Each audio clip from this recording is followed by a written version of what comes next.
coleros dedicarse a eso, y para quienes compraban antes gasolina robada, por 2 o 3 pesos prefieren comprarla en la gasolinera.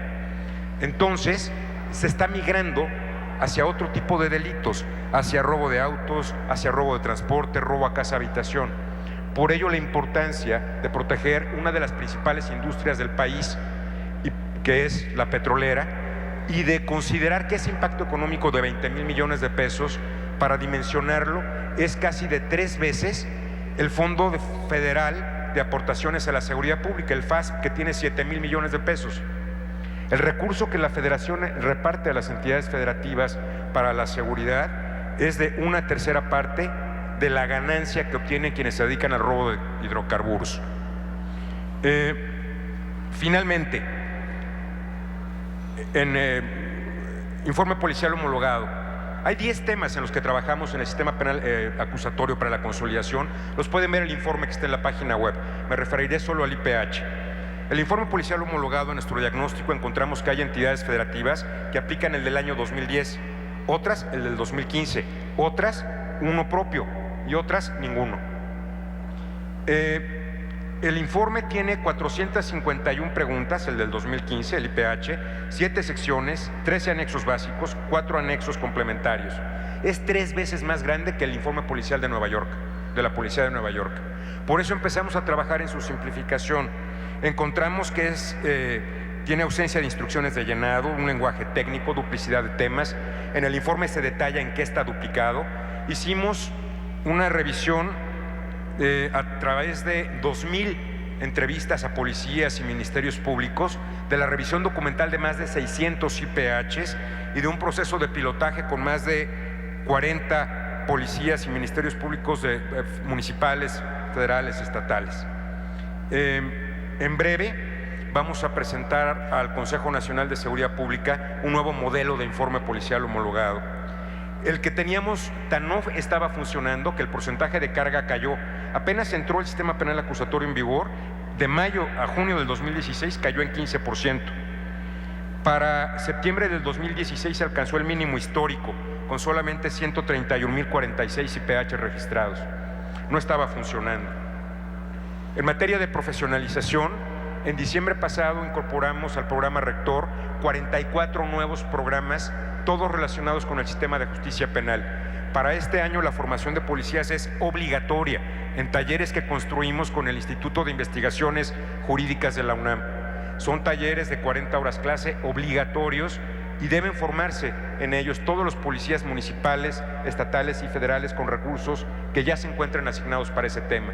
Pero lo mismo construimos programas especiales de formación para analistas de riesgos de las UMECAS o para personal del sistema penitenciario o para quienes trabajan en las unidades de atención temprana. Creo que hasta aquí dejaría esta participación.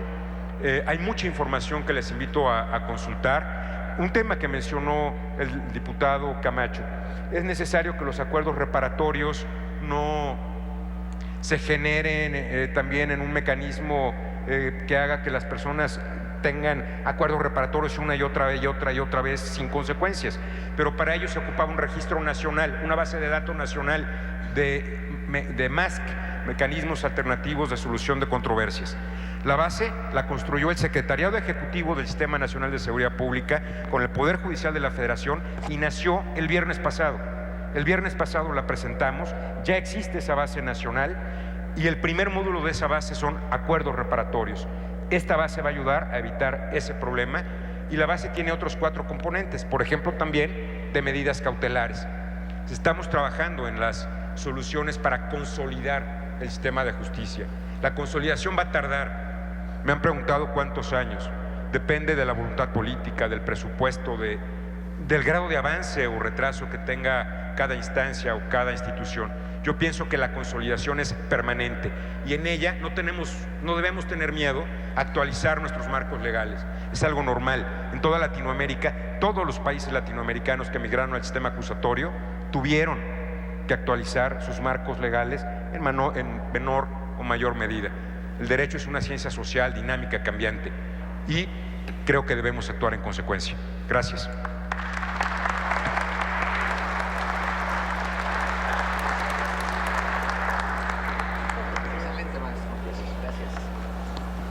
Gracias. Bueno, es ahora el turno de la doctora Ana Laura Magaloni Kerpel, directora de la División de Estudios Jurídicos del Centro de Investigación y Docencia Económicas, Asociación Civil. Ella es licenciada en Derecho por el Instituto Tecnológico Autónomo de México y doctora en Derecho por la Universidad Autónoma de Madrid, España. Fue directora de la División de Estudios Jurídicos del CIDE y pertenece al Sistema Nacional de Investigadores. Ha sido investigadora visitante en la European Law Research Center de la Universidad de Harvard y profesora visitante del International and Comparative Law Research Center de la Universidad de California en Berkeley. Realizó estudios en el Centro de Especialización Judicial de la Suprema Corte de Justicia de la Nación. Ha sido precursora en México de los estudios empíricos sobre instituciones de justicia, con particular énfasis en las instituciones de persecución y enjuiciamiento penal, el juicio de amparo y la Suprema Corte. Participó en el diseño de la encuesta a población en reclusión y la encuesta de victimización sobre justicia mercantil en el distrito, de victimización en la División de Estudios Jurídicos, coordinadora del proyecto del Banco Mundial sobre Justicia Mercantil en el Distrito Federal. Actualmente es editorialista del periódico Reforma y participa como analista en temas de seguridad y justicia. Bienvenida, doctora Magaloni. Gracias. Muchas gracias. Agradezco enormemente la invitación, tanto a la presidenta de la Comisión de Justicia, Pilar Ortega, como al presidente de la Comisión de Puntos Constitucionales, el senador Enrique Burgos. Me da mucho gusto estar aquí en este panel con Álvaro Vizcaíno, César Camacho, mi amigo Rommel, los últimos dos compañeros de batalla, largos compañeros de batalla en esta idea de transformar nuestro sistema penal en México. Sin duda, esta discusión, los retos de la consolidación del sistema penal acusatorio, es una discusión que vamos a tener hoy y en los siguientes años.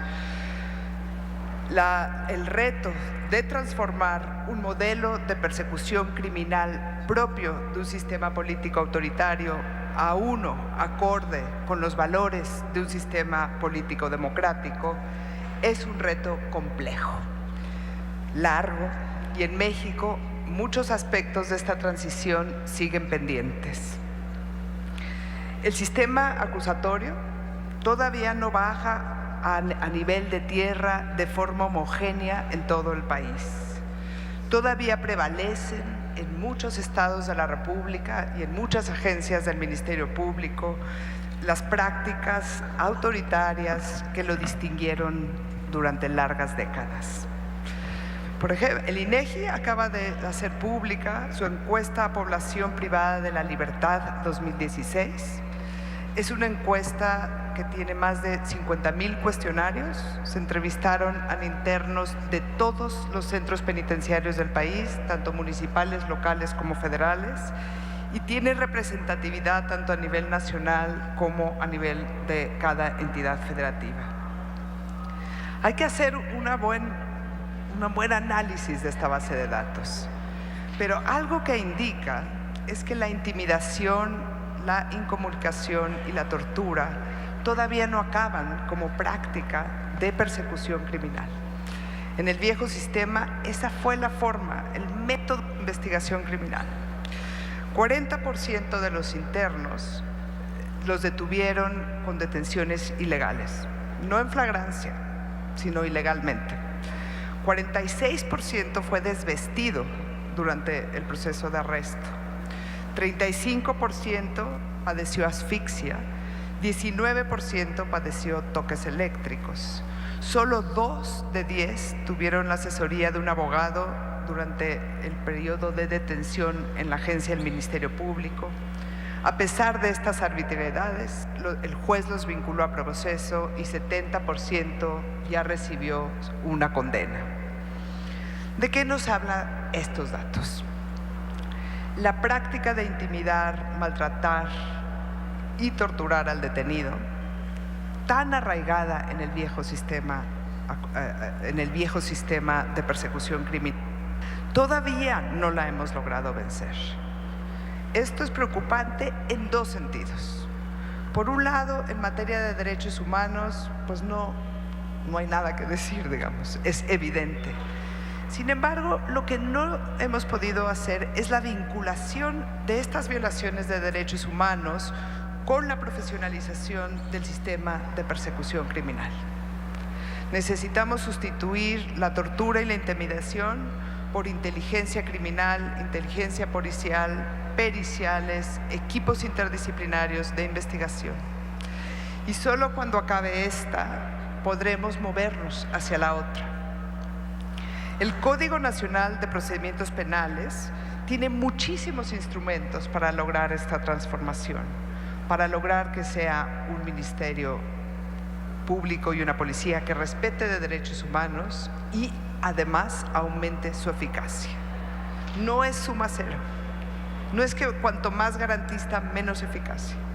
Si eso fuera cierto, México fuera un país con alta eficacia, aunque tuviéramos una perpetua violación de derechos humanos. Pero lo que nos dicen los datos es que la violación de derechos humanos no trae aparejada una mayor eficacia en el sistema.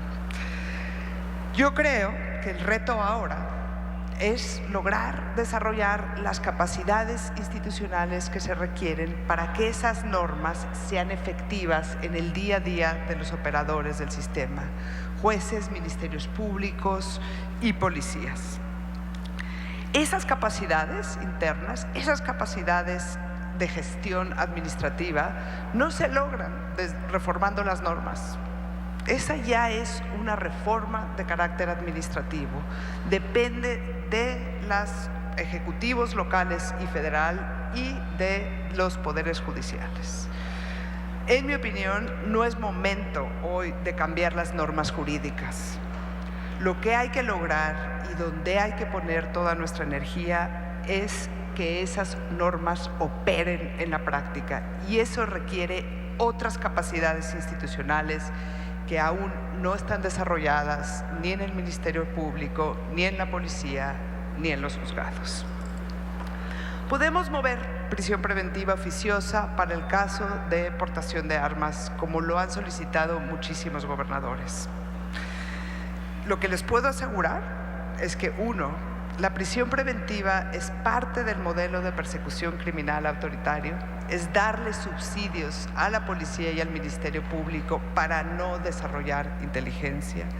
Dos, aunque otorguemos prisión preventiva oficiosa a los que portan armas y otros delitos, no va a mejorar la seguridad pública de forma significativa.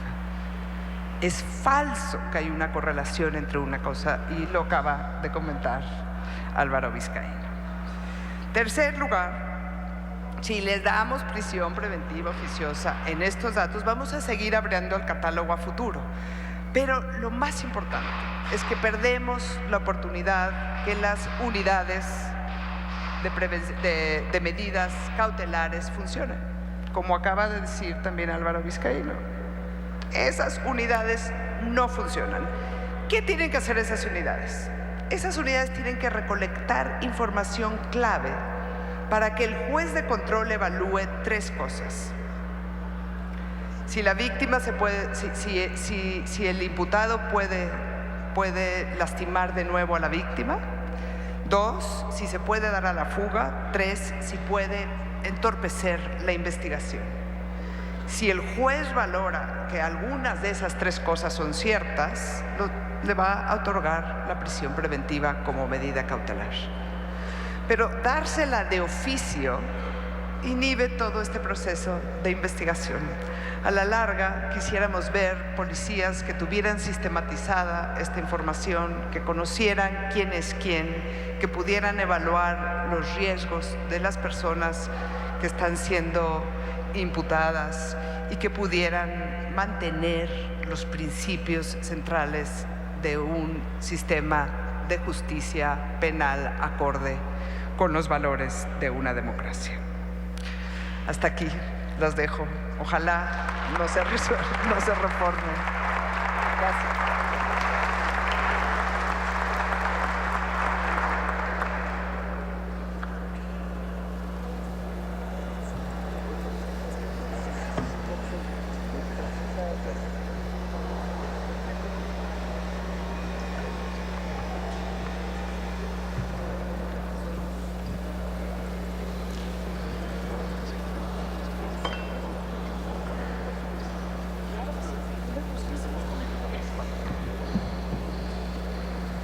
Muchas gracias. Tendremos ahora la participación del maestro Rommel Moreno Manjarrés, titular de la Unidad para la Implementación del Sistema Procesal Penal Acusatorio de la Procuraduría General de la República. El maestro Rommel Moreno Manjarrés ha tenido el cargo de Procurador General de Justicia del Estado de Baja California, México, de 2007 a 2013. Anteriormente tuvo los cargos de participante permanente en la Conferencia de Procuradores de México con el tema Sistema Acusatorio Adversarial. Ha sido consejero y asesor del Procurador General de la República, el licenciado Arturo Chávez Chávez, en la implementación del Sistema Acusatorio Adversarial, asesor técnico de implementación del Sistema Acusatorio Adversarial en los estados de Michoacán, Nuevo León, Tamaulipas, Chihuahua, Oaxaca, Hidalgo, Tabasco y el Distrito Federal, ahora Ciudad de México. Fue también titular del órgano interno de control de la Policía Federal Preventiva de México, asesor de la Subprocuraduría de Control Regional, Procedimientos Penales y Amparo de la Procuraduría General de la República, fue Subprocurador General de Justicia del Estado de Baja California, director de análisis y diseño de estrategias de la misma Procuraduría, secretario general del Ayuntamiento de Tijuana, en Baja California, asesor del subsecretario A de la Secretaría de Gobernación. El licenciado Moreno Manjarrés, maestro Moreno Manjarrés, cuenta con una especialidad en Derecho Internacional por la Universidad Autónoma de México, llevó a cabo estudios de posgrado en Derecho Internacional en la Universidad Italiana de Sapienza, en Roma, Italia, y es licenciado en Derecho por la Universidad Autónoma de Baja California. Cuenta también con posgrado en Derecho Penal por la Real Universidad Pontificia Salmantina de Salamanca, España. Participó como colaborador del programa de litigación oral por el California Western School of Law, colaborador del programa de análisis sobre el sistema de administración y procuración de justicia en Harvard University Law School. Tiene estudios en inteligencia y seguridad en Tel Aviv, Israel, diplomado en seguridad por el Gobierno de Estados Unidos de América, de la Secretaría de Estado en Washington, D.C., ha sido conferencista en diversos países sobre el sistema adversarial, en Turquía, en Trinidad y Tobago, en Argentina, República Dominicana, España, Chile, Colombia, así como en 15 estados de la Unión Americana. Ha sido también catedrático de las Escuelas de Derecho de la Universidad Autónoma de Baja California y de la Universidad Iberoamericana y del CETIS de dicha universidad. Cuenta como destacado miembro y con reconocimiento como líder en la implementación del nuevo sistema de justicia penal en México, desarrollo e implementación de un sistema de justicia alternativa para los ciudadanos también en Baja California, México. Actualmente se desempeña como titular de la Unidad para la Implementación del Sistema Procesal Penal Acusatorio en la Procuraduría General de la República. Adelante, maestro, muchas gracias. Muy buenas tardes a todos los presentes. La verdad que es un honor estar aquí el día de hoy, prácticamente porque nos encontramos frente a uno de los temas más desafiantes del Estado mexicano. Quisiera además, sin duda, como todos mis colegas, agradecer infinitamente en el marco del Senado de la República a la Comisión de Justicia, prácticamente porque este ejercicio nos estará permitiendo ser muy cuidadosos de lo que está por acontecer, particularmente en una evaluación no solamente de operación, sino también hacer un análisis muy serio de cómo fue la implementación en México. Particularmente nos parece importante resaltar que las expectativas no podrían ser de otra manera cuando estamos hablando de un proceso completamente arrítmico. Es decir, justo lo señalaba el diputado Camacho, que la implementación en México inicia no solo desde el año 2008, sino anteriormente, estados pioneros, como el caso de Chihuahua y concretamente Oaxaca, y todavía más atrás, los estados de Nuevo León y el Estado de México, que hicieron procesos híbridos entre sistemas inquisitivos y acusatorios en sus códigos procesales. Me parece importante resaltar que en materia federal, justo hablamos que la implementación inicia en el año 2014. Estamos hablando de que los estados de Durango y Puebla empiezan prácticamente su operación en noviembre de ese año. Por lo tanto, tenemos que también entender que la reforma en materia federal fue gradual. Significa que los estados que acabo de mencionar tienen ya 2 años y medio de operación frente a entidades federativas en materia federal, que estamos hablando de un proceso de menos de un año. Concretamente me estaría refiriendo al estado de Veracruz, estoy hablando del estado de Tamaulipas, al estado de Baja California, y concretamente estaríamos señalando también, por otro lado, entidades que tienen esta visión y por lo tanto, ¿a título de qué estaríamos hablando de resultados? ¿O solamente estaríamos revisando con mucho cuidado y con detenimiento que entidades federativas que iniciaron en el fuero común tendrían que forzosamente ya tener esta experiencia, este dinamismo? Pero simple y sencillamente lo que hoy encontramos en los datos, en las bases de datos, en la información, es que no necesariamente es así. Hoy en México no tenemos una base de datos, en definitiva, ni siquiera en lo que implica la operación, pero estaríamos aspirando a ello. Maestro Vizcaíno acaba de compartir desde la reciente visión de cómo empezar a enfocarnos en los números, porque una reforma en América Latina se mide de dos maneras: los números duros, los números fríos, y curiosamente en el sector justicia no estamos acostumbrados ni siquiera a medirnos. Y cuando digo esto es no solamente de la perspectiva de un indicador, sino también de las metas a las que tendríamos que aspirar quienes estamos como operadores, y hablo de metas desde la perspectiva del policía, desde el Ministerio Público. Hoy por hoy también me parece importante resaltar a la Comisión de Víctimas, por otro lado sin duda a los jueces, y entender la perspectiva de evaluaciones que hemos tenido en México. Cuando hablamos de sistema acusatorio, por lo tanto, tenemos que añadirle algunos ingredientes como el tema de narcomenudeo, el tema del sistema integral para adolescentes, porque quiere decir que estas políticas públicas, la única manera de corresponsabilizarnos es de la forma en la que el sector público y concretamente la sociedad civil vamos de la mano. Hoy, entre lo que implica concretamente los números de la Procuraduría General de la República, son los siguientes. Estamos hablando hoy del mes de noviembre de 2014 a la fecha, al 31 de julio del 2017, que tenemos 116,000 carpetas abiertas de investigación. Cuando digo 116,000 carpetas, lo primero que tenemos que enfrentar es la siguiente aseveración: de esas 116,000 carpetas, 94,875 son sin detenido, y las otras 21,292 son con detenido. ¿Qué significan estos números? Significa, primero, tener a consideración que en los sistemas jurídicos contemporáneos, acusatorios e inquisitivos, lamentablemente tenemos un enfoque del sistema de flagrancias, porque el gran desafío hoy concretamente se refiere a cómo resolver investigaciones sin detenido. Por lo tanto, lo importante es en qué medida estamos organizándonos para fortalecer la capacitación sin detenidos. E inferiríamos que cada vez que tenemos flagrancias, las flagrancias estarían resueltas. El problema es que tenemos entonces varios enfoques.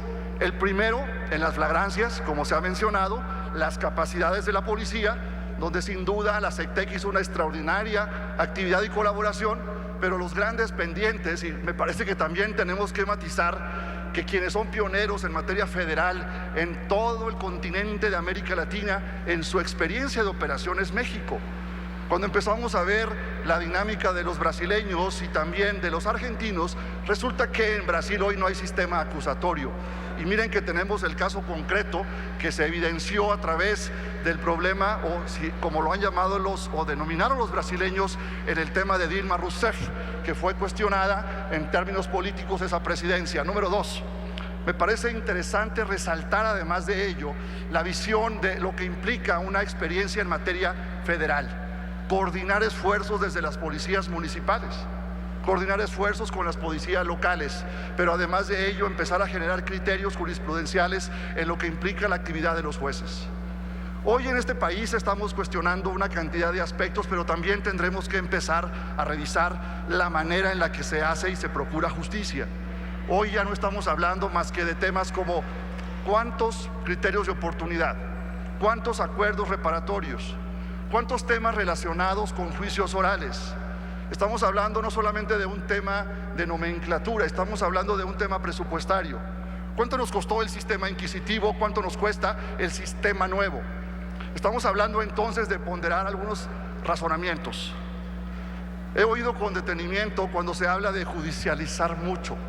La pregunta es, ¿no está en este concepto, en el gen, lo que teníamos de muchas consignaciones?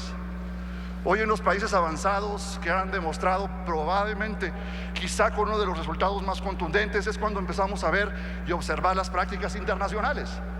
En este rango quiere decir entonces que los rangos están planteando una aseveración contundente de que el juicio oral solamente debe de ser entre un 2, un 3, un 5 o hasta un 10%.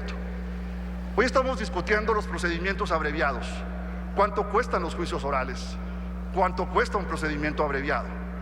Desde las políticas públicas, además de ello, un tema que nos ocupa es la presunción de inocencia.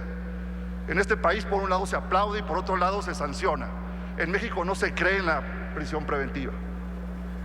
Se cree de alguna manera en razón de los argumentos de lo que de alguna forma estamos planteando hoy en esta presunción de inocencia y en la presunción misma de la naturaleza de cómo está constituido el sistema. Por eso me parece también interesante reflexionar sobre los tipos penales. ¿Cuántos tipos penales nos gustaría? ¿Es un tema político o es un tema técnico? Por otro lado, sin duda se ha aseverado, sin duda también, la importancia de que en materia federal recientemente acaba de iniciar la unidad de medidas cautelares. Es decir, no tenemos ni un solo mes con esta unidad, pero nos parece que es una ruta que se está construyendo. Por otro lado, es importante también resaltar que poco se ha usado de los mecanismos alternos. Este es un tema también que ha ocupado el Secretariado Ejecutivo. Es un tema que necesariamente tenemos que evaluar desde la perspectiva de cómo funciona y cómo respira un sistema. Por lo tanto, un sistema no respira solo con juicios, respira con todas las medidas que el Código nos dio. Hoy en concreto también en la Procuraduría, para resaltar información, déjenme decirles que se está ponderando un tema que se cuestionó también en los países de América Latina. A lo largo y ancho, los chilenos, los colombianos, la preocupación que han tenido es el archivo temporal. Pero a veces hay la idea de asimilar el archivo temporal con la reserva del inquisitivo. Y el archivo temporal es distinto en términos de crear una visión más inteligente y desarrollada de los indicadores que hoy tenemos. Por lo tanto, lo que estoy planteando es cómo hacer de las figuras que tenemos en el Código la visión de construir con la sociedad a lo que hoy se está determinando en cada una de las carpetas de investigación, no solo de la Procuraduría de la República, sino de las Procuradurías locales. Recientemente, el Procurador General de la República nos pidió observar y reflexionar en razón del sistema acusatorio. Y lo que hoy quisiera compartirles es que en México sí hay casos de éxito, sí hay algunos ejemplos que vale la pena resaltar. Y me da mucho gusto encontrarme en esta reunión el día de hoy con el Procurador de Sonora. Sonora es un caso emblemático. Quienes tienen la posibilidad de tener datos de Sonora, déjenme decirles que Sonora fue casi, por no decir, el último que entró a la implementación del sistema. Pero hoy en Sonora se puede decir que el sistema está funcionando en la dinámica misma hacia una visión que se irá constituyendo con esa perspectiva de tener una coordinación entre los operadores. También resalto la importancia del estado de Guanajuato, el estado de Querétaro, el estado de Coahuila, que están haciendo la diferencia entre el debate de que el sistema no funciona. Hoy estamos oyendo con mucha atención que pareciera que es directamente proporcional el sistema de justicia con la ineficacia, en razón de la incidencia delictiva. No hay manera de comprobarlo, no hay cruce de datos. Esta es una perspectiva completamente politizada. También hay otro argumento importantísimo de que pareciera que la víctima no es importante en el sistema, cuando entendemos que hoy hay un asesor jurídico victimal, cuando hoy entendemos que la diferencia del sistema tradicional es que hay una visión colegiada en razón de entender que es una perspectiva completamente horizontal en donde la víctima y el imputado tienen un rol fundamental. Por lo tanto, cuando analizamos a la ley de víctimas, ¿con qué presupuesto fue esa ley planteada? Con mucho detenimiento quisiera plantear también una perspectiva que acaba de señalar el diputado Camacho. Mucho cuidado con la esquizofrenia legislativa en el marco de no sustentar el recurso económico. ¿Cuántos asesores victimales hoy hay en el país? Eso no tiene nada que ver por un sistema que es bueno o no es bueno. Concretamente quisiera hoy plantear desafíos. Los desafíos están prácticamente en el rol de la víctima desde un punto de vista procesal. Es decir, quiere decir cómo nos coordinamos ministerios públicos y asesores victimarios para que funcione el sistema. Cómo empezamos a plantear de una manera más sistematizada los conversatorios. Cómo generamos una ruta de comunicación con los jueces. Y esto significa que de alguna manera el sistema se hace en la segunda y en la tercera instancia. Me parece importante también resaltar hoy un tema que tiene que ver con el método de persecución penal. La manera en la que se comunica la policía y los fiscales son a través de los partes informativos. Pero los partes informativos no se discriminan ni de la policía ni de los fiscales. Por lo tanto, creo que es un tema que tendremos que poner atención en la medida en la que, como estamos hablando, de esa coordinación no solamente desde un punto de vista técnico, sino también de la propia operación. Hablar de la operación es distinto a hablar de la implementación. Por lo tanto, en definitiva, lo que podemos plantear es que hay un cúmulo de posibilidades de caminar hacia una perspectiva referencial para los próximos 10 años. Si los chilenos lo están haciendo, si evidentemente nosotros buscamos ejemplos en el extranjero como los colombianos, la pregunta es, ¿el desafío que tenemos en México nos permitirá evaluar, pero con datos, con información, sobre todo de una manera seria, más allá del debate político? Creo que hoy técnicamente estamos llamados, no solo los que fuimos pioneros, sino de alguna manera quien de alguna forma está esperanzado, y también se acaba de mencionar aquí por el diputado Camacho, hacia la legitimación del sistema con los ciudadanos. Los ciudadanos no diferencian entre sistema nuevo y viejo. Los ciudadanos no conocieron las reglas del tradicional, las vivieron, las experimentaron, y el reclamo es cómo hacemos, cómo innovamos un mejor sistema de justicia. Por lo tanto, creo que concretamente el llamado es a obtener información, bases de datos, articular capacidades, sin duda, de los fiscales, de los policías, de los jueces. Hoy estamos obligados a fundamentar, sin duda, una exigencia a la privación preventiva que tiene que ver con una justificación y un argumento ante los jueces de control. Hoy estamos hablando en la Procuraduría de la República en este momento que tenemos 243 juicios orales. Poco, mucho, depende de cómo querramos el sistema mexicano y sus propias dinámicas. El Senado tiene un gran compromiso, los operadores tenemos una gran obligación, pero los ciudadanos, al igual que nosotros y que muchos de los que estamos aquí, estamos deseosos de que los sistemas en sí mismos funcionen, no por la importancia que tiene en los números, sino la relevancia de legitimar una necesidad pendiente del Estado mexicano, que es la justicia. Muchísimas gracias y muy buenas tardes a todos.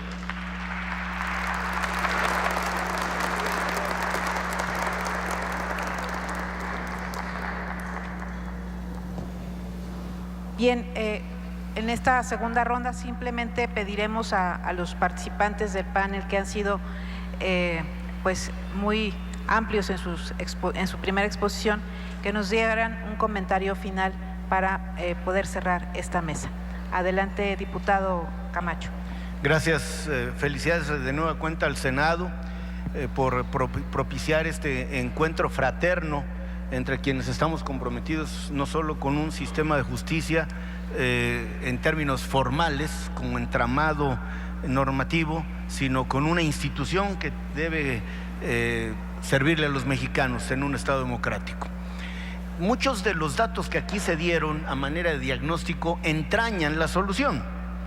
En consecuencia, sigo convencido que los operadores, que son más en escena y la tarea que se les ha asignado es más compleja, requieren de un sinnúmero de quehaceres que, más que pasar por el ámbito legislativo, pasan por el ámbito de lo operativo, de la aplicación de las medidas. 95% de los delitos son del fuero común, y el diagnóstico a propósito de las UMECAS es bastante desolador. Es decir, donde las hay no funcionan bien, y en muchos estados no las hay. En consecuencia, ese es no la solución per se, sino el principio de la solución. Si allí están los instrumentos que el Código Nacional de Procedimientos Penales, y quiero recordarles la compleja discusión que se dio en su momento para hacer un código nacional que para algunos parecía antifederalista o atropellador de la soberanía de los estados, al homologar las normas sustantivas, adjetivas sobre la materia, facilitó el quehacer institucional y cierra el paso a los pretextos y a la disfuncionalidad. Por lo tanto, soy un convencido de que cada uno de los eslabones de esta cadena de operadores requieren de mayor competitividad, es decir, no solo estar en actitud de competir, sino en aptitud de hacerlo bien para ganar en términos institucionales a favor de la justicia. Y dos subrayados que yo querría hacer. Para esto se necesita, por supuesto, voluntad política, y yo tengo toda la confianza que el gobierno federal, el secretario de Gobernación para ser exactos, que es al mismo tiempo el vínculo institucional del gobierno de la República con las entidades federativas, que ha tendido puentes, que tiene permanentes canales de comunicación, puede muy bien completar este acuerdo.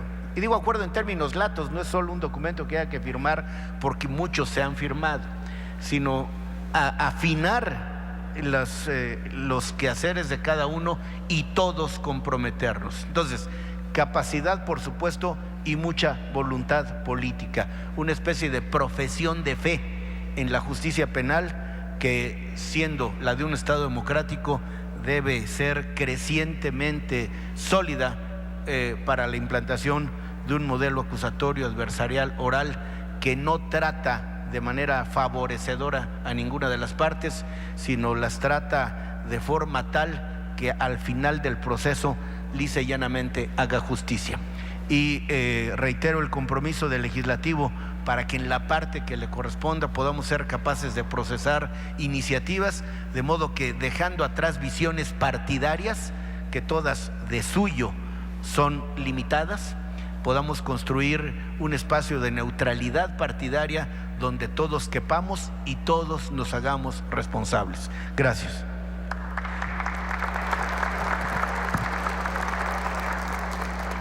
Muchas gracias, diputado. Le doy la palabra, maestro Álvaro Vizcaíno. Bueno, muchas gracias. También un agradecimiento al Senado por esta invitación. Una reflexión final. Permítanme pensar en el futuro y en el presente.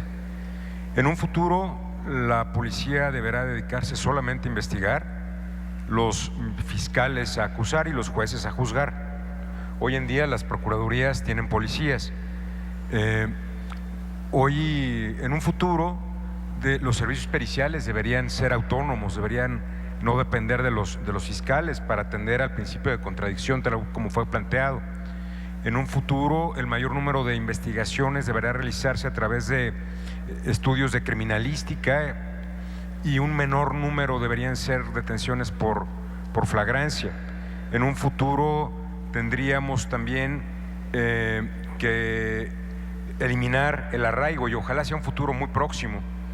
En un futuro no debería existir ni siquiera el catálogo de delitos que actualmente tiene el 19 constitucional, y que en algún momento se dejó pensando en que era necesario tener un candado en el proceso de implementación para evitar lo que vemos que es la puerta giratoria.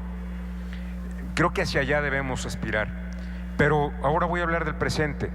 Nuestras cifras, como ya compartí algunas y que ustedes pueden revisar en la página web, nos muestran que solo 3 estados tienen unidad de medidas cautelares en condiciones de intermedias a óptimas de operación.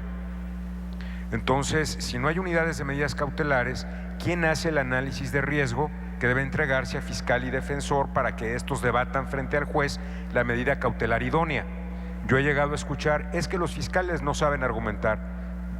Pues, sabiendo o no, no tienen elementos que argumentar. No, el problema no está en los ministerios públicos, está en la información que deberían utilizar. Mientras no tengamos esas unidades de medidas cautelares sólidas, es necesario el candado que está ahí en el 19 constitucional. Y las cifras nos muestran que quizá cuando se estableció, pues la realidad posiblemente era otra. Hoy la realidad nos muestra que es necesario ampliar ese catálogo en prisión preventiva y robo de hidrocarburos. Comprendo perfectamente el temor que hay en academia y en sociedad civil de que ese sea el inicio para muchas cosas más. Pero cuando se lee la exposición de motivos del 19 constitucional, lo que dice es que precisamente se puso en la Constitución para evitar la tentación de que fuera ampliado de forma excesiva, como pasó con el Código Federal de Procedimientos Penales y aquel antiguo catálogo de delitos graves. Yo creo que debemos ser muy prácticos. Esto no es tanto un debate, bueno, que tiene aspectos políticos, por supuesto, jurídicos, pero es un debate muy práctico, es una situación muy pragmática. ¿Qué debemos hacer para que la sociedad confíe en el sistema de justicia? La sociedad no se está preguntando qué significa adversarial, acusatorio, dónde está la puerta giratoria y demás. No, la sociedad quiere un sistema que funcione y percepción es realidad. Y hay que ponerle el tope a la puerta giratoria. Y el tope está en esos ajustes legales o constitucionales en su caso, pero sobre todo en construir las unidades de medidas cautelares. Hay un modelo homologado que hicimos ya con CNS, está en la página web, se asignaron recursos del FASP. Ahora lo que hay que hacer es hacer las cosas. Gracias, maestro Vizcaíno. Le doy la palabra, maestro Rommel Moreno Manjarres. Adelante. Senadora, de hecho, si me permite, hicimos una presentación en la reciente conferencia de procuradores en Morelia, Michoacán. Es un video que no tarda ni 3 minutos y cuyo propósito es plantear las mejores prácticas de México en el sistema acusatorio. La República.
Procuraduría General de la República.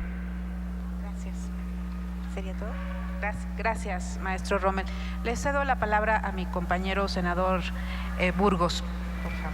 Muchas gracias. Para expresar a nombre de las comisiones participantes, particularmente de la Comisión de Justicia, nuestra muy completa gratitud al señor diputado y doctor César Camacho, al maestro Rommel Moreno, muchísimas gracias, al maestro Vizcaíno y a la doctora Magaloni, que por razones de compromiso tuvo que salir antes.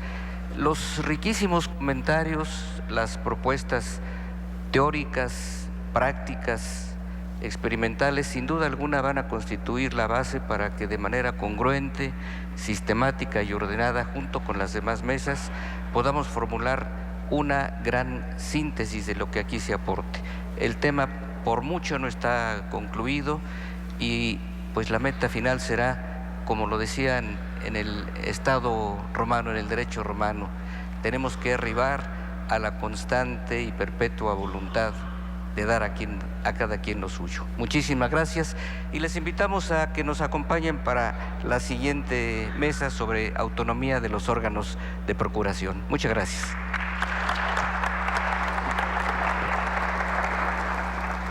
Muchas gracias y bueno, pues a nombre del Senado de la República estaríamos... ¿Me ayudas con...? Que deben de enfrentarse en este nuevo sistema penal acusatorio en nuestro país, retos que plantean la necesidad de una mayor inversión de recursos financieros. También se debe de invertir en la capacitación de recursos humanos y los cambios que se deben de implementar en las instituciones, cambios políticos a nivel federal, pero también a nivel regional y local. Como ejemplo de estos retos institucionales que se están planteando, se requieren las modificaciones a lo que es el marco normativo, en donde el Congreso de nuestro país y también de manera particular los congresos locales deberán ser adecuaciones a su marco jurídico, a su código penal de procedimientos, al código penal federal, en general a los diversos lineamientos que precisamente hagan funcional este sistema penal acusatorio en nuestro país. Le queremos invitar para que continúe usted pendiente de la programación del canal del Congreso. Le estaremos presentando, por supuesto, todas y cada una de las mesas de este encuentro, de estas mesas de debate sobre este tema importante, fundamental para nuestro país. Por el momento, como siempre, le damos las gracias. Continúe usted en la señal del canal del Congreso.